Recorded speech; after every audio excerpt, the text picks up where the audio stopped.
अस्सलाम वालेकुम प्यारे बच्चों। ज़ुबानदानी के खेल में आज हम सीखेंगे ज़िद वाले लफ्ज़ से जोड़ लफ्ज़ तैयार करना। नफ़ा नुकसान, अच्छा बुरा, उतार चढ़ाव, लेन देन, सुख दुख,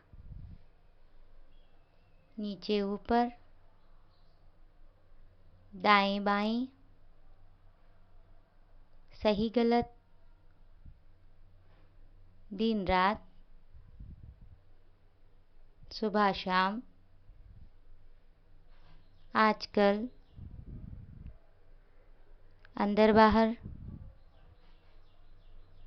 थोड़ा बहुत, कम ज़्यादा, यहाँ वहाँ,